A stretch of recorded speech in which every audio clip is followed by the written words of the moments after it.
Yo, welcome back, kembali lagi di channel Atowa Hayato. Bagaimana kabar nakama sekalian? Semoga selalu baik-baik saja. Kozuki Momonosuke memang pernah berinteraksi dengan Zunisa, yaitu saat dia memerintahkan gajah itu untuk menyerang Jack.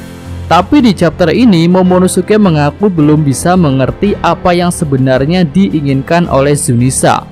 Nah, Mimin rasa kemampuan Momonosuke untuk bicara dengan Zunisa masih butuh latihan dan juga pembiasaan. Lalu sementara itu Zunisa sudah berada dekat dengan armada kapal pemerintah dunia. Dan gajah itu pun kembali meminta perintah dari Momonosuke agar dia bisa ikut bertarung. Dan tentunya kapal-kapal kecil di hadapannya itu bisa disapu dengan mudah. Dari scene awal ini saja kita sudah bisa tahu bahwa Zunisa memang menantikan saat-saat kedatangannya ke Wano Kuni untuk ikut bertarung dalam membuka negeri Wano. Lalu Yamato terlihat sangat antusias ketika tahu bahwa Momonosuke bisa berkomunikasi dengan Zunisa. Dan di sini Yamato berkata bahwa Momonosuke adalah harapan Oden Kozuki untuk membawakan fajar bagi negeri ini.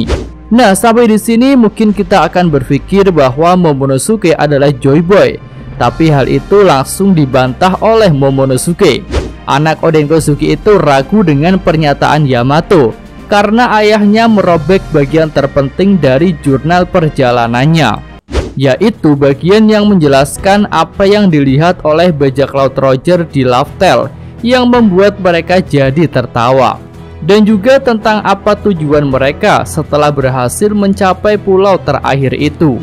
Nah, sampai di sini Mimin rasa Yamato hanya membaca bagian yang berisi harapan Oden terhadap Momonosuke saja. Tapi bagian fakta tentang harta Joy Boy yang ada di Love Tale tidak diketahui. Besar kemungkinan di Love Tale itu ada informasi yang benar mengenai siapa sosok Joy Boy selanjutnya. Dan itu bukanlah Momonosuke, tetapi Monkey D. Luffy.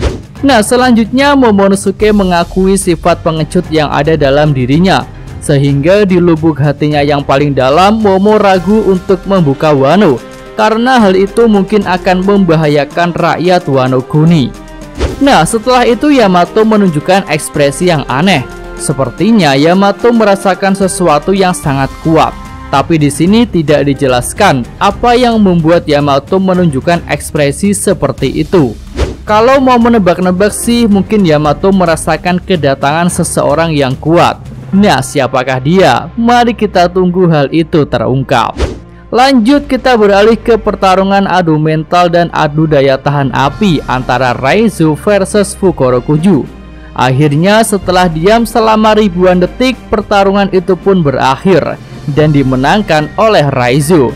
Sementara Fukurokuju sudah terdiam dan hilang kesadaran. Lalu setelah pertarungan berakhir, baru Jinbe datang ke lokasi itu. Dia pun meminta Raizo untuk segera pergi menyelamatkan diri. Nah, lanjut lagi, kita langsung gas ke lokasi Orochi. Di sini Shogun paling tampan sedunia itu sedang gundah gulana karena Fukurokuju tidak kunjung datang. Bahkan Orochi mengira bahwa Fukurokuju sudah pergi duluan meninggalkan dirinya setelah terjadi ledakan besar yang disebabkan oleh Kazenbo. Lalu Orochi yang panik sudah tak bisa menikmati suara samisen Komurasaki.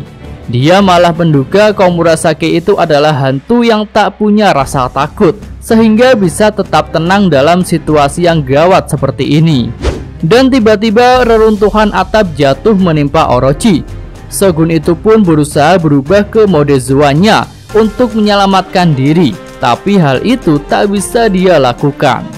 Nah, ternyata Komurasaki sudah menancapkan batu laut ke tubuh Orochi, sehingga Shogun itu tak bisa berubah menjadi Yamata no Orochi.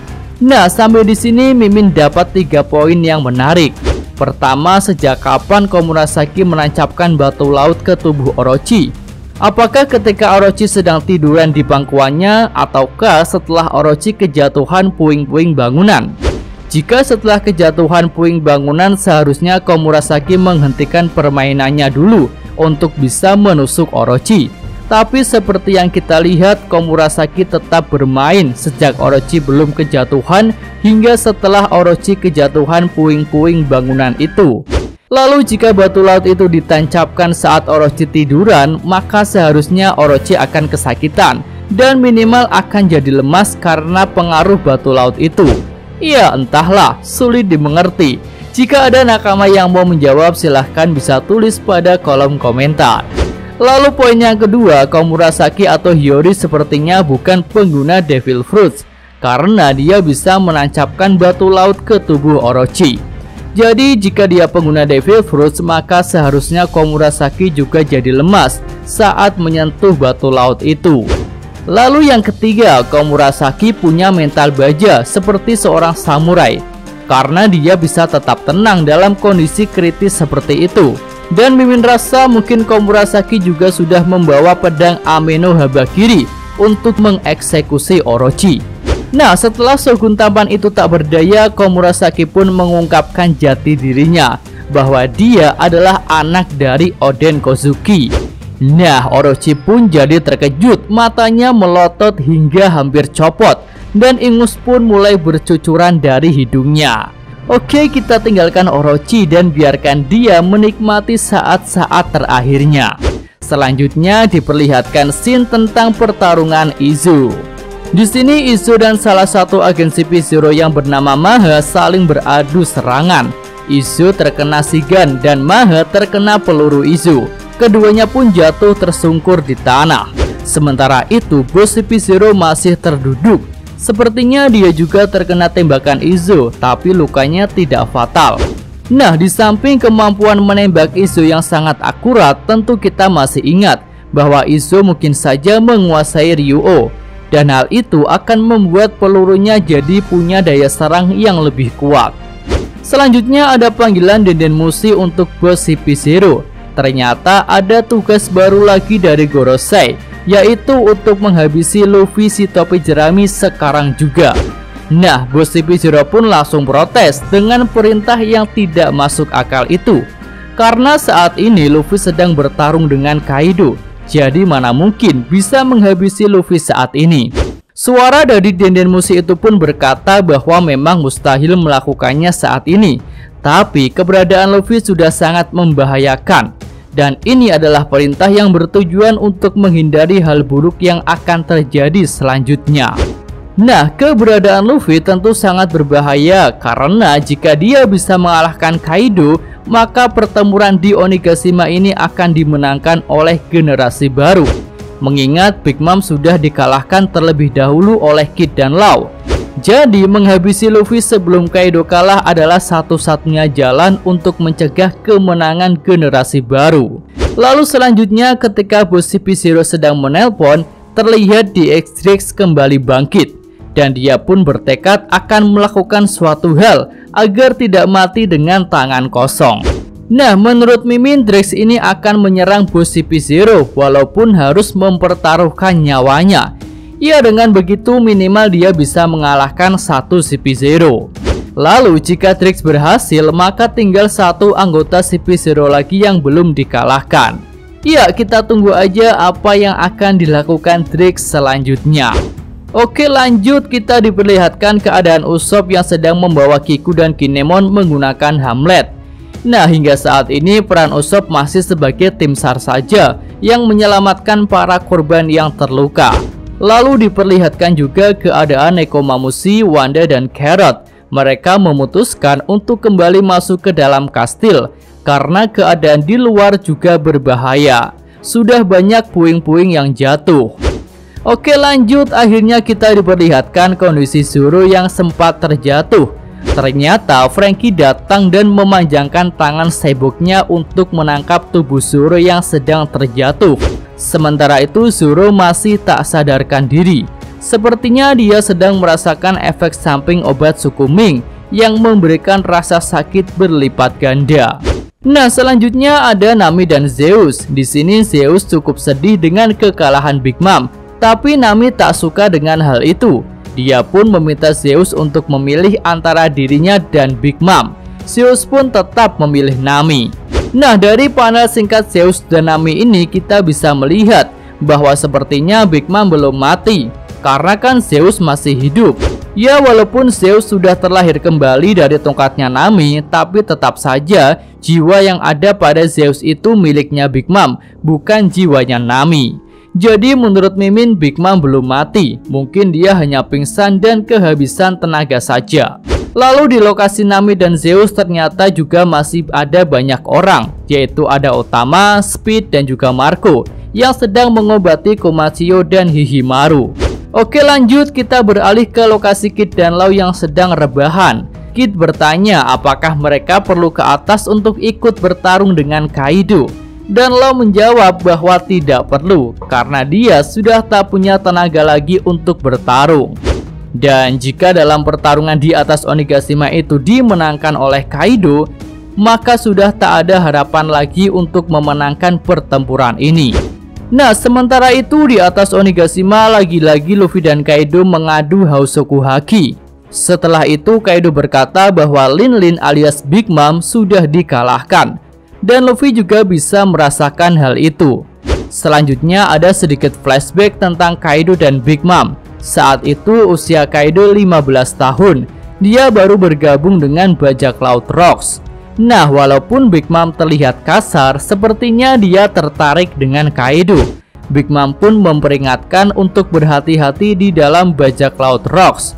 Dan jika terjadi sesuatu yang aneh, maka Big Mom mempersilahkan Kaido untuk mengadu kepadanya. Ya, sungguh sambutan yang hangat dari Big Mom. Lalu Big Mom pun menyatakan bahwa dia adalah wanita yang akan menjadi raja lautan. Nah, dari flashback singkat ini semakin jelas ya bahwa Big Mom dan Kaido sepertinya punya hubungan spesial di masa lalu. Dan tentu saja besar kemungkinan Big Mom tertarik kepada Kaido yang kekar seperti itu ya. Dan bisa jadi mereka sempat berusaha membuat anak.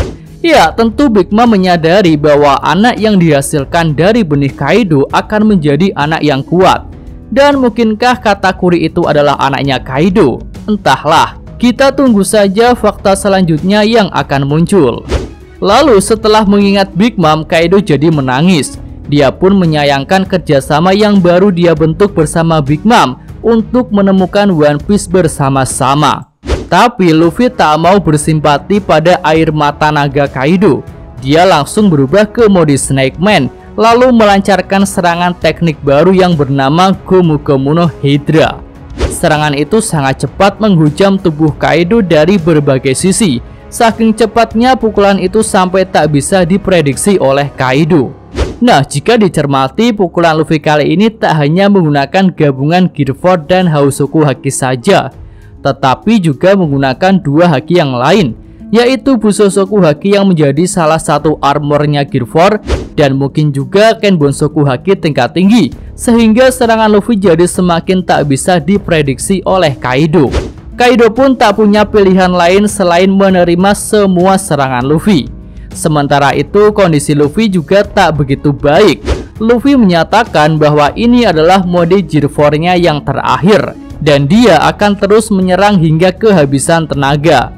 Dan tentu saja bisa kita bayangkan, jika setelah pukulan beruntun ini berakhir Kaido belum kalah, maka Luffy lah yang akan kelelahan karena kehabisan haki. Dan Mimin rasa hal itu yang akan terjadi. Kaido akan bertahan, dan mungkin makhluk terkuat itu malah masih punya kartu as untuk membalikkan situasi. Tapi Luffy yang sudah kehabisan haki tak akan kalah begitu saja. Karena di saat-saat kritis itulah awakening Gomu Gomu no Mi mungkin akan muncul. Dan baru dengan awakening itu, Luffy akan benar-benar mengalahkan Kaido. Ya, mari kita tunggu aja skenario epic kekalahan Kaido di tangan Monkey D. Luffy. Oke, sampai di sini aja segmen real review untuk chapter kali ini. Jika ada tambahan, saran, dan komentar bisa Nakama sampaikan pada kolom komentar. Yos, Mimin atau Hayato, terima kasih. Iya, sampai di sini aja video kali ini. Semoga Nakama sekalian menyukainya. Terima kasih udah nonton. Jangan lupa like-nya dan subscribe channel atau Hayato. Yo!